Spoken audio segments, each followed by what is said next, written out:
what's in my bag, okay? Because every kayaker, they want to know what is in each other's bag and what kind of gear they carry. This is what I carry in the front hatch. So I carry all kinds of hooks, lures, a little knife just in case. Set it like that. You can look through it. Oh, I have that name. Little clippers, jig heads. That's what I pretty much carry in there. Hi, Mom. That one I have it in my front hatch, and if I need to retie, that's really easy and accessible, so I can retie my leader really quick, because sometimes it breaks. Sometimes I have caught fish that they just break my line off and I have to retie it completely. What if they break the... I had never had one break a rod, thanks God. But lines, I have broken a lot of lines, and especially if you're fishing in close to oysters or close to a column that is full of barnacles. They're gonna go around that column, and they're gonna break off. You're like, oh no, he's pulling me that way. And if you're in a kayak, guys, and you are not anchored into the water, they pull you towards the column. So sometimes you are gonna hit the column too. And I had even catfish about this big that they have actually pulled me like in a sled ride all the way to another area. And then there I am. I mean, there's nothing I can do. I cannot break. So they're just pulling me until I kind of finally land them, because they're so strong. That I use small, because it's not for a boat, it's for a kayak. It's gonna be strong enough to anchor my kayak down. And usually I use this one when it's very windy or when it's deep. So that's why I have enough. It's all tangled up right now, but usually I have enough rope there, depending on the depth that I'm fishing. Like right now, this area in the middle is gonna be deep, so I will have to use a lot of rope, throw it on the side, and attach it to my kayak, and then hopefully it'll anchor me down. What happens when it doesn't? I have to pull it out really quickly, and then throw it again until it attaches me to the area that I want to fish. Does it ever get slicker? Does it ever? No, actually no, because here the type of bottom that we have is kind of muddy, so sometimes I have the other problem, which is not attaching. So I have to sometimes do it like 3-4 times until finally it attaches really good. I just cannot do it because it's too loose, so I have to go more to the shore where it's a little bit harder, and then attach, and then I'm fine, and then I can fish there for a little while. How do you unattach it? You just pull it. You just pull it? Yeah, you just pull it, and you'll get me free. And then I have to get all that rope and wrap it back on here. And again, you cannot have all this mess on top of you, because then you'll get tangled. Be very, very organized when you're in that little space. I haven't used it for a while. I have another way of... I usually fish in the shallow, like about this deep. I hardly ever use it. I usually use a stick mud. And I attach that to my kayak. I didn't bring it today, but I attach it to it, and then when I'm ready to leave, I just unattach it and I take off. Okay, so this is a popping cork. I use it a lot. Oh yeah. Yeah, and this one is called a Paradise. I even have a video on this one because this is my favorite popping cork. I like it because it's super bright. It makes a lot of noise. So if you attach this to a line, this one goes to the main line, and this one goes to your hook. When you're after you throw it and you pop it 2 times, you just wait a little bit. A lot of times the fish will go for it. It makes a lot of noise, and I like it a lot because that little cable that you see here, it doesn't bend. Because sometimes in the other popping corks, that little line, that little wire, it will bend, and then if it doesn't float perfectly, like straight like this, it's not gonna make the proper noise. And then when you're trying to pop it, it's just not gonna do it. So this one is a really good one. And then this year, one of my goals is to use a lot of these hard baits. Anybody uses these ones? Yeah. I mean, this is a matter of preferences, but a lot of these hard baits, they do work. Sometimes they don't, because sometimes what the fish want is something like natural, like what you just bought there, the frozen shrimp. That's what they want. So sometimes it doesn't matter what you bring. They usually want like the real thing.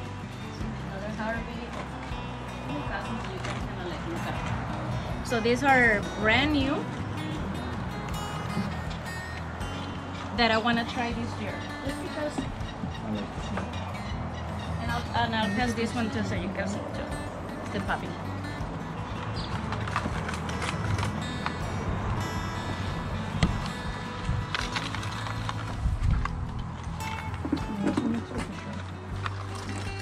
It's like a floaty. That's nice.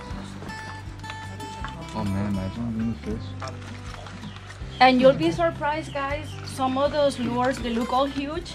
And you'll be surprised how you have a little bitty fish like that actually attempting one of those lures. It's like the lures is bigger than the fish. It's crazy. And then you catch them and you're like, what? The lure is bigger than the fish. Because when, I don't know if you notice, when the fish opens their mouth, it's big. So they'll attempt it. They'll go for it. I mean, that's my goal this year, to use more of those lures. But usually this is what I use. Oh, I mean, this will catch anything. And why? Because they have that smell. The only thing is that since I fish the flats, there's a lot of pinfish. They usually break the tail right away. So if I'm fishing and within like 5 minutes I don't have a tail, I don't use this anymore because these are expensive, and that means that they're not going to be able to be used if the pinfish is just getting to them. And the pinfish is a tiny little bait fish that they love both. They love that smell. How many of you have actually used that one? Okay. Yes, and you attach it to a regular hook, throw it, and because they have the smell already, you know, it's almost like the alternative to live bait. And they're soft. One thing, when you're gonna put a jig head on the lure, you have to make sure you put it really, really straight. So you pass it like that, see? And when it's about to curve, you start curving the lure. And you make sure that when it comes out of the top, that is right on the center. Like that, and then you push it in. See that? Easy. Like that. So that you can see. Actually, you know what? I'm gonna put a little bit of that. This is called Procure. It's like a gel. Since this doesn't have any smell, I put a little bit of smell on it. And believe it or not, as soon as you throw it, they'll smell it. And it leaves a trail of smell. And that one, the smell is mullet. Sometimes I use the shrimp flavor one too. Smell it to see if it does it smell to you. And some of the fish, they have a very strong smell, sense of smell, so they'll smell it right away.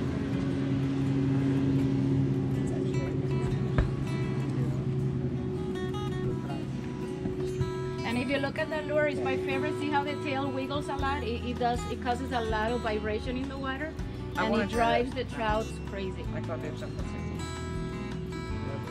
I put it in the small because I call them. Yeah, and that one will catch big fish, small fish, it doesn't matter. And it's very streamlined. Okay guys, so to cast, you always have this hand over here, right? You open the bail, put like a finger there to hold the line. The other hand, the opposite hand, you're gonna have it over here on the back. And you're gonna use this part here as a lever. And then you just release that finger, right? Release that finger. Turn like that, and it goes that way. Release it like lightly, like this. Okay. Okay, And like if how you much break it, you pressure pay should it. we put Not a lot because you want the line to flow, on? right? Give me a food. Ah. I even stop it with so just enough so the line can go free. And it doesn't matter and go sideways right now, like this. Okay. Stop. So Press it down. Don't break it. And then this one you're gonna keep it here. That's it. And then just go sideways like that. And then reel it in, and the button goes up. And get sideways, and then use your button. Oh no, it's a bird's nest. Yeah, you got a little bit. See that? So what we're gonna do is, since you got a little bit of it, you release it, you clear that. See how it's getting clear? You have to get rid of all that knotted stuff. I mean, I can do it in the first try. Then you hold it like this because it needs to reel in tight. Dang. Right is harder than the other one? That's difficult. Mm-hmm. Alright, one last try before I go home. Your turn for 7. Don't worry, guys. Put the other hand on the other side. Oh! Because that's the one that's gonna drive it. Like a bat. Home run bat smash competition. And I'm falling the water. Okay,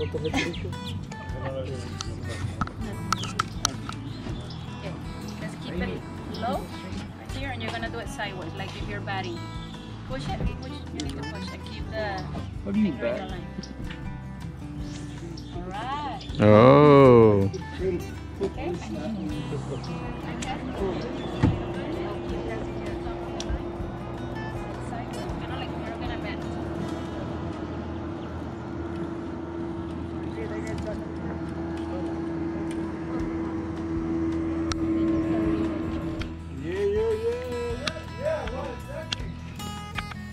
He ate it. Be very careful with that one, okay? He actually ate your bait. Just swallow the whole thing. No Turn chewing. this.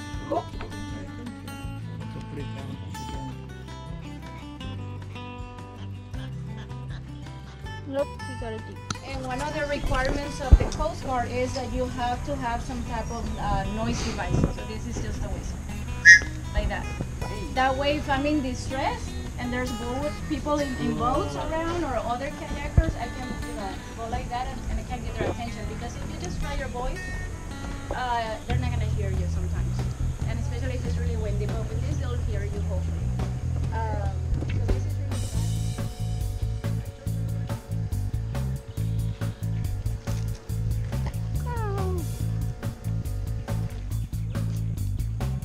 just trying my casting do-it-yourself hand lining.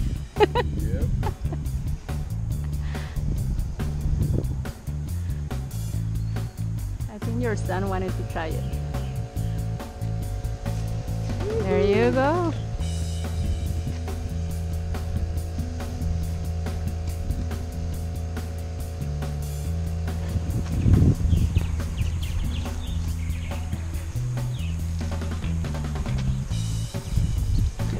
Wow. Nice. That was a really good cast. You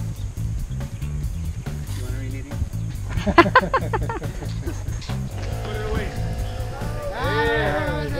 Let me have it. Uh-oh. He almost capsized right there. Stay in the center. How crack you like? Cool. There There you go.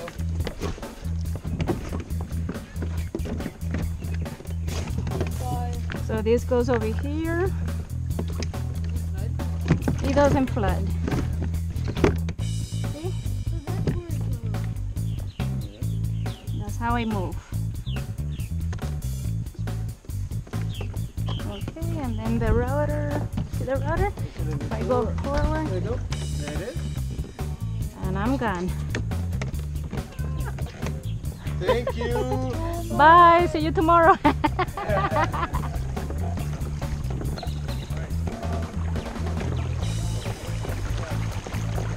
It's like a little boat.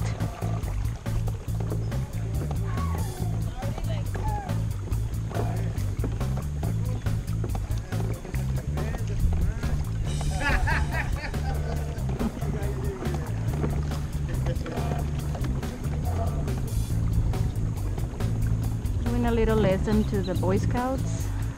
Was invited to come and train them a little bit about fishing, about kayak fishing in particular. They seem to have a good time, and right now they're just fishing, and I'm getting my lines wet over here in the kayak.